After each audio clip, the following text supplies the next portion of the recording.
You are watching BitBNS News. Hello and नमस्कार। अभी market पूरी तरह से वोलेटाइल है, इसलिए यूजर्स के लिए जानना महत्वपूर्ण है कि क्रिप्टो की दुनिया में क्या हो रहा है, क्रिप्टो से जुड़ी क्या खबरें हैं। इसलिए सुनिश्चित कीजिए कि रोज क्रिप्टो न्यूज देखें और अपने आप को अपडेटेड रखिए। आज की हेडलाइंस। दक्षिण अफ्रीका का सेंट्रल बैंक लोकल बैंकों को क्रिप्टो ग्राहकों की सेवा करने की अनुमति देता है। वेल्स रातों रात 383.7 बिलियन शिबा इनू टोकन्स को ग्रैब करते हैं। यूजर्स अब शिबा इनू को गिफ्ट कार्ड के माध्यम से बेस्ट बाय में खर्च कर सकते हैं। सेंट्रल बैंक ऑफ कोलंबिया एक डिजिटल करेंसी का निर्माण करने का अध्ययन कर रहा है। लंबे लिक्विडेशन पिछले 24 घंटों में $562 मिलियन हिट करते हैं।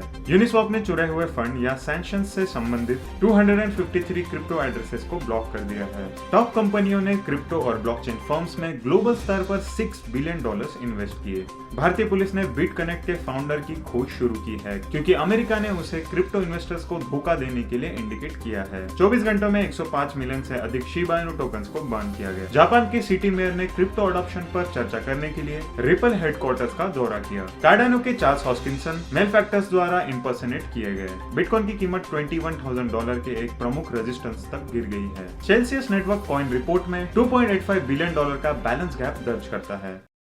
दक्षिण अफ्रीकी रिजर्व बैंक ने देश में फाइनेंशियल संस्थानों को क्रिप्टो करेंसी लेन देन में संभालने वाले ग्राहकों की सेवा करने का निर्देशन दिया है। एक इंस्ट्रक्शन में बैंक ने कहा कि संस्थानों को क्रिप्टो करेंसी बैन नहीं करनी चाहिए, लेकिन बैंकों को ऐसे ग्राहकों के साथ डील करने के दौरान उचित डिलीजेंस का ध्यान रखना चाहिए। वेलस्टैट्स की रिपोर्ट के अनुसार 383.7 बिलियन मीम टोकन्स हासिल करने के बाद टॉप इथेरियम वेल्स द्वारा रखे गए शिप की मात्रा रातों रात काफी बढ़ गई है। हाल ही के एक ट्वीट के अनुसार इथेरियम वेल के पास वर्तमान में कुल 163,682,816 मिलियन के शिबा इनू टोकन्स है। ये रातों रात एक बड़ी वृद्धि है। शुक्रवार को उनके पास लोकप्रिय मीम करेंसी में 158.5 मिलियन थे। क्रिप्टो पेमेंट्स प्रोवाइडर बिटपे अब शिबा इनू धारकों को गिफ्ट कार्ड के माध्यम से बेस्ट बाय पर शिप खर्च करने की अनुमति देता है। आज की घोषणा के अनुसार ग्राहक अब शिबा इनू और बिटपे के माध्यम से अन्य क्रिप्टो करेंसी के साथ गिफ्ट कार्ड का उपयोग करके बेस्ट बाय पर उपलब्ध टेलीविजन, गेम कंसोल, कैमरा और एल्बम जैसे इलेक्ट्रॉनिक्स के लिए खरीदारी और उसके लिए भुगतान कर सकते हैं। अपने मैनेजर लियोनार्डो द्वारा दिए गए बयानों के अनुसार सेंट्रल बैंक ऑफ कोलंबिया एक डिजिटल मुद्रा को लॉन्च करने पर अध्ययन कर रहा है। संगठन देश में विभिन्न डिजिटल वॉलेट्स को एकत्रित करने के लिए साधन के रूप में इस उपकरण को लॉन्च करने का मूल्यांकन कर रहा है, जिससे उन्हें ग्राहकों के लिए इंटरऑपरेबल और उपयोग में आसान बनाया जा सके। कल बाजार ने 13 जून 2022 के बाद सबसे अधिक डेली लिक्विडेशन दर्ज किए। केवल 24 घंटों में लिक्विडेशन $562 मिलियन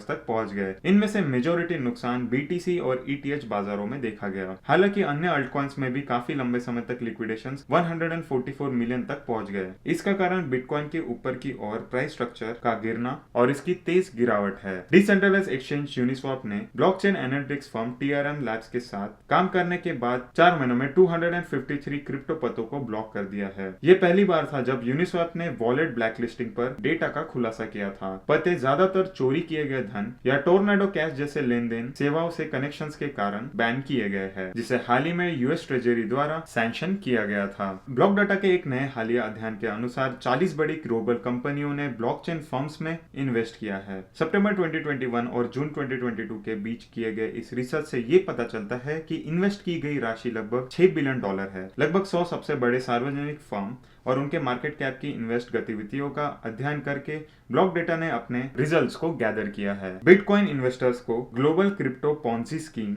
द्वारा धोखा दिए जाने के सूचना के बाद भारतीय पुलिस ने बिटकनेक्ट के फाउंडर की जांच शुरू की है और इसके संस्थापक को बुक किया है। अमेरिकी अधिकारियों के अनुसार यह योजना अपने चरम में $5.4 बिलियन के मार्केट कैप तक पहुंच गई थी। संस्थापक और उसके साथ के लोगों ने कथित तौर पर इन्वेस्टर्स को लगभग फाउंडर और उसके पार्टनर्स ने कथित तौर पर इन्वेस्टर्स से लगभग $2.4 बिलियन प्राप्त किए।